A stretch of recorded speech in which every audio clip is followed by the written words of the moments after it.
नमस्ते, मेरा नाम है दीक्षा ठाकुर और आप मुझे देख रहे हैं श्री विश्वनाथ IAS एकेडमी सोलन से वनडे एग्ज़ाम को लेकर जो हमारी मोस्ट इम्पॉर्टेंट 20 क्वेश्चन की सीरीज़ चली है, उसी सीरीज़ में ये हमारा नेक्स्ट वीडियो है। तो चलते हैं, शुरू करते हैं, देखते हैं पहला क्वेश्चन जो है वो क्या है। पहला क्वेश्चन देखते हैं क्या है। Which dam is the tallest in India? Bharat का सबसे ऊंचा बांध कौन सा है? तो क्या टिहरी बांध उत्तराखंड है सबसे ऊंचा, या भाखड़ा नंगर डैम है, या इडुक्की डैम है केरला का, या श्रीसेलम डैम है आंध्र प्रदेश का? तो सबसे पहले तो देखते हैं, इसका सही आंसर है हमारा option A, Tehri dam Uttarakhand में, जो कि हमारा किस पर बना हुआ है? ये हमारा है भागीरथी नदी पर जो है वो हमारा बना हुआ है ये डैम, जो कि सबसे ऊंचा बांध है इंडिया का। तो सही आंसर इसका ऑप्शन ए जो है वो हो जाएगा। भाखड़ा नंगल की बात करते हैं हम, तो ये हमारा जो है वो हिमाचल प्रदेश स्टेट है, हिमाचल प्रदेश आएगा, और हिमाचल प्रदेश का डिस्ट्रिक्ट बिलासपुर जो है वो आएगा, जिसमें हमारा भाखड़ा नंगल डैम जो है वो आता है। ये डैम जो है वो हमारा सतलुज नदी पर जो है वो ये हमारा बना हुआ है। अगर हम इडुक्की डैम की बात करते हैं, इडुक्की डैम की बात करते हैं, तो ये हमारा केरला में आता है, और केरला में जो है वो पेरियार रिवर पे जो है वो हमारा केरल का जो ये इडुक्की डैम जो है वो आता है। पेरियार रिवर भी है केरला में, बहुत इंपॉर्टेंट, और केरल का जो है वो नेशनल पार्क भी आता है, पेरियार नेशनल पार्क भी जो है वो केरल में ही आता है। ऑप्शन ए इसका हमारा सही आंसर हो जाएगा। चलते हैं नेक्स्ट क्वेश्चन पे। Which is the largest hydro power project in Jammu and Kashmir? Jammu and Kashmir में सबसे बड़ा जल विद्युत परियोजना हमारी कौन सी है? सलाल हाइड्रो इलेक्ट्रिक प्रोजेक्ट है, उड़ी हाइड्रो इलेक्ट्रिक प्रोजेक्ट है, दुलहस्ती हाइड्रो इलेक्ट्रिक प्रोजेक्ट है, बगलिहार हाइड्रो इलेक्ट्रिक प्रोजेक्ट जो है वो हमारा है। तो कौन सा है हमारा?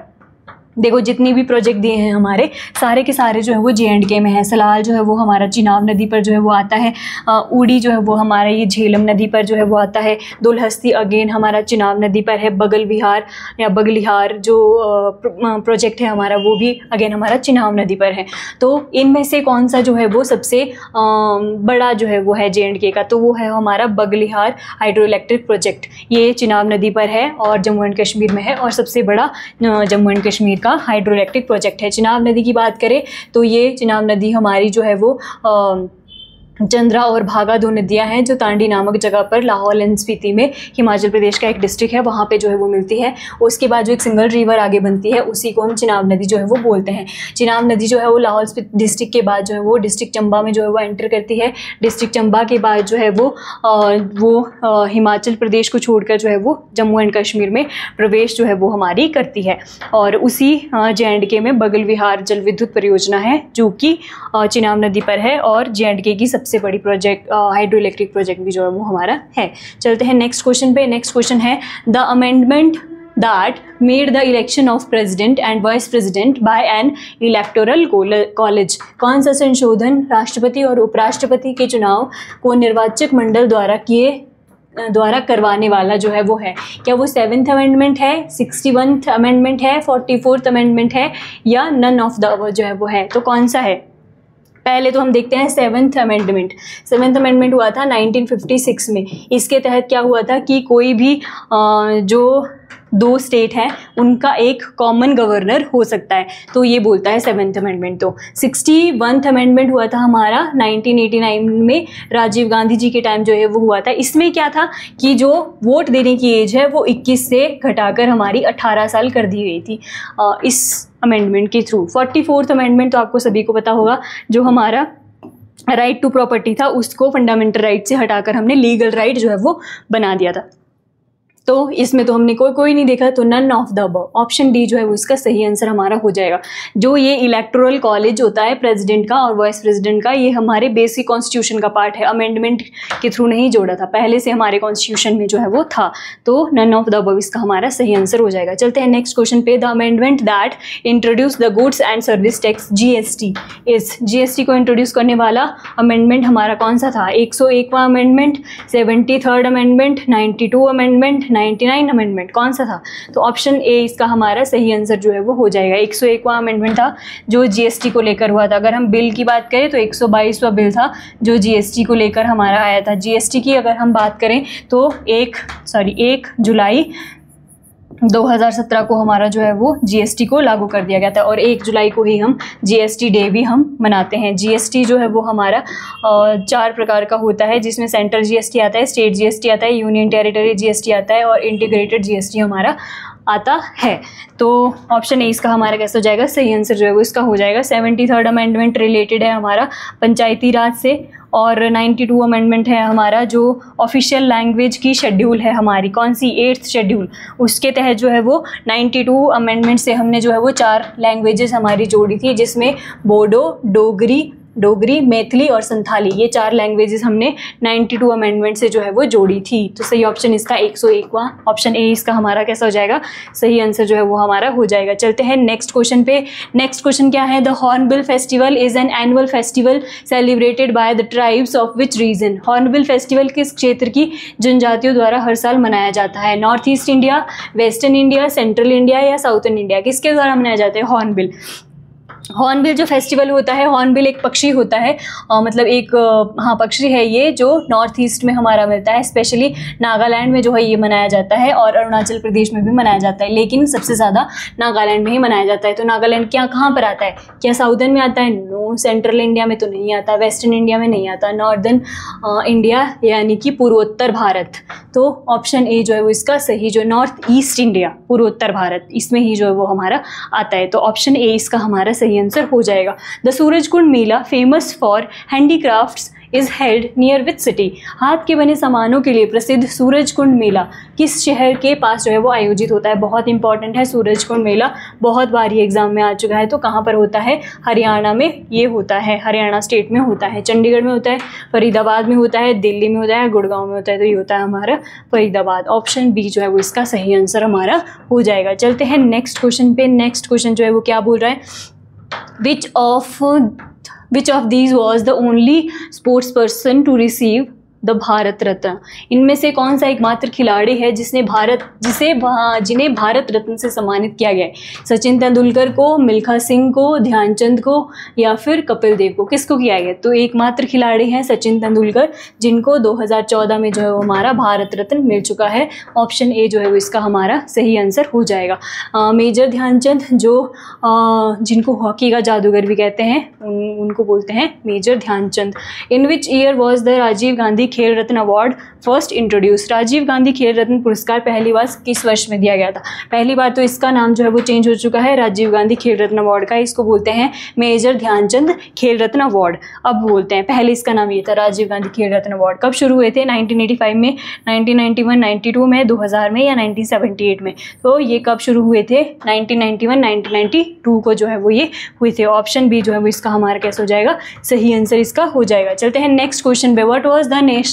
What was the National Rural Employment Guarantee Scheme now MNREGA launched।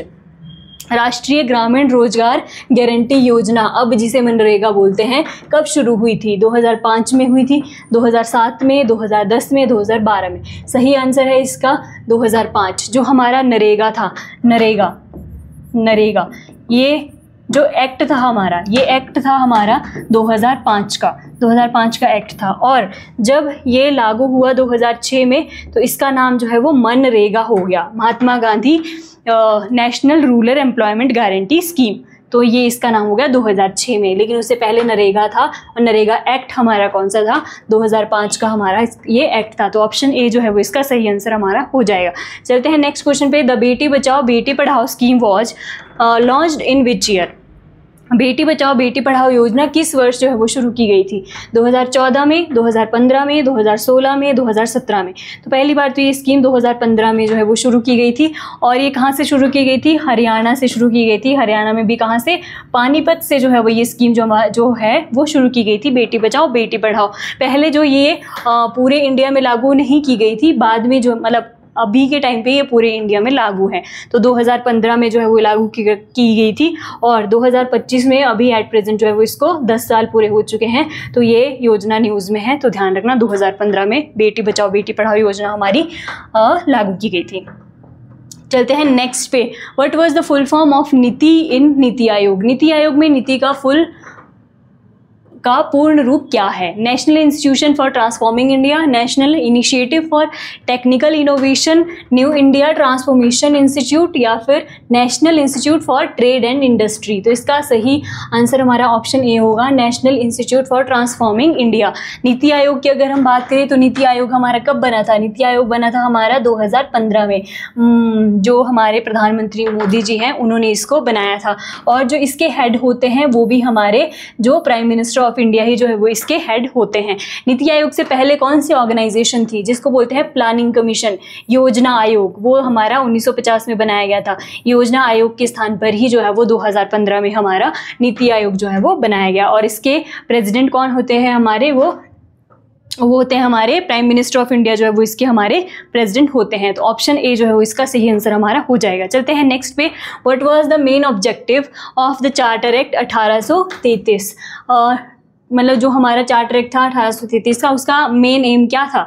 To promote Indian industries, भारतीय उद्योगों को बढ़ावा देना, क्या वो इसका एम था? To make governor general of Bengal to governor general of India, Bengal के गवर्नर जनरल को भारत का गवर्नर जनरल बनाना, क्या वो था? टू अबॉलिश सती प्रथा को समाप्त करना था, या फिर भारत में रेलवे की शुरुआत करना था? तो क्या था? तो ऑप्शन बी जो है वो इसका हमारा सही आंसर हो जाएगा, बंगाल के गवर्नर जनरल को भारत का गवर्नर जनरल जो है वो बनाना। और भारत का पहला गवर्नर जनरल कौन बना था? लॉर्ड विलियम बेंटिक जो है, विलियम बेंटिक जो है वो हमारे भारत के पहले गवर्नर जनरल बने थे। और बंगाल के पहले गवर्नर जनरल कौन थे हमारे? वो थे वॉरेन हेस्टिंग्स। और बंगाल के पहले गवर्नर की हम बात करते हैं तो वो थे हमारे रॉबर्ट क्लाइव जो है वो हमारे बंगाल के पहले गवर्नर थे, और गवर्नर जनरल वॉरेन हेस्टिंग्स, और भारत के पहले governor general Lord William Bentinck जो है वो बनाए गए थे। तो सही ऑप्शन बी जो है वो इसका हमारा हो जाएगा। चलते हैं नेक्स्ट पे। नेक्स्ट जो है वो क्या है? What was the effect of the 1858 act on the post of governor general? 1858 के अधिनियम का गवर्नर जनरल के पद पर क्या प्रभाव पड़ा? Abolished the position was merged with commander in chief, governor general also became viceroy, governor general अब वायसरॉय भी बन गया था। Given power to make laws independently, क्या हुआ था? तो 1858 का जो एक्ट था, ऑप्शन सी इसका हमारा सही आंसर जो है वो हो जाएगा। जो गवर्नर जनरल था उसको, उसकी पोस्ट को अब क्या बदलकर वायसरॉय जो है वो कर दिया गया था, और लॉर्ड कैनिन हमारा भारत का पहला वायसरॉय जो है वो बना था। और 1857 की जब क्रांति हुई थी उस टाइम भी लॉर्ड कैनिन ही हमारा भारत का वायसरॉय जो है वो था। चलते हैं नेक्स्ट क्वेश्चन पे। हु फाउंडेड द ब्रह्मो समाज इन 1828? 1828 में ब्रह्म समाज की स्थापना किसने की थी?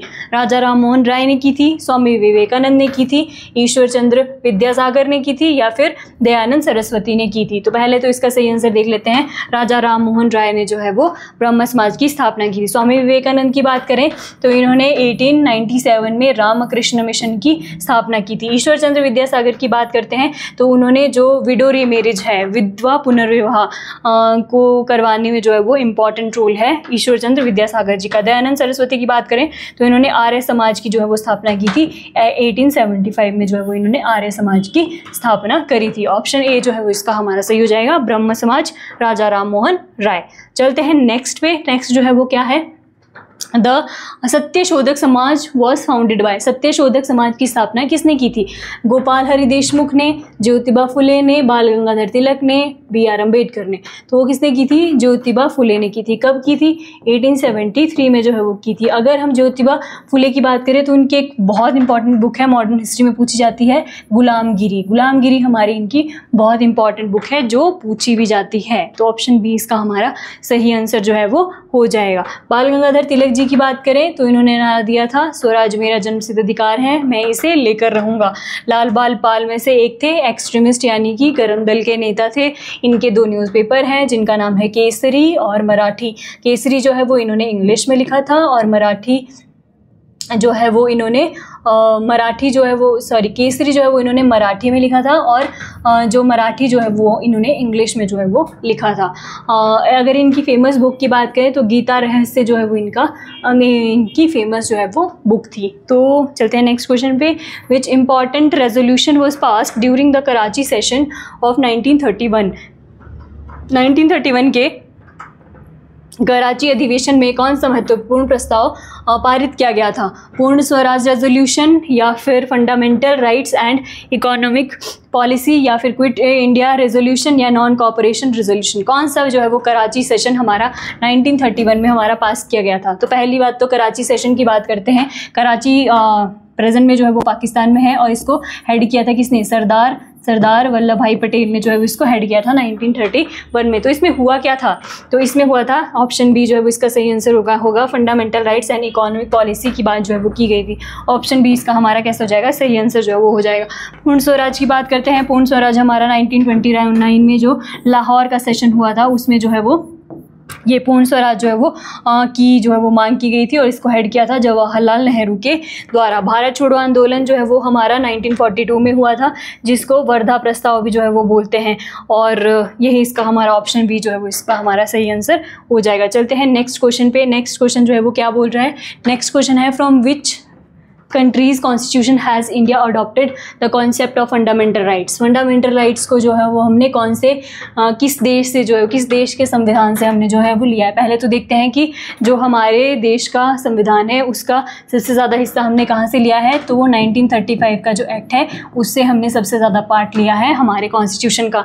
लेकिन पूछ रहा है फंडामेंटल राइट किससे लिए हैं? तो United State of America, B जो है वो इसका हमारा सही आंसर जो है वो हो जाएगा। यूके की बात करते हैं यूनाइटेड किंगडम से, तो इससे हमने लिया है जो है वो बाई कैमरल लेजिस्लेशन, द्विसदनीय विधायिका, ये इससे लिया है। सिटीजनशिप हमने जो है वो एकल नागरिकता, वो भी हमने यूके से ही जो है वो लिया है। पार्लियामेंट्री फॉर्म ऑफ गवर्नमेंट, अगर हम देखते हैं पार्लियामेंट्री फॉर्म ऑफ गवर्नमेंट, वो भी हमने किससे लिया है? यूके से ही जो है वो हमने लिया है। कनाडा की बात करें तो फेडरल सिस्टम हमने कनाडा से लिया है। इसके अलावा कनाडा की बात करें तो सेंटर स्टेट रिलेशन का कॉन्सेप्ट भी हमने कनाडा से ही जो है वो लिया है। अगर हम चलो इतना ही देखते हैं इसमें, ऑप्शन बी जो है वो इसका सही आंसर हमारा हो जाएगा। चलते हैं नेक्स्ट पे।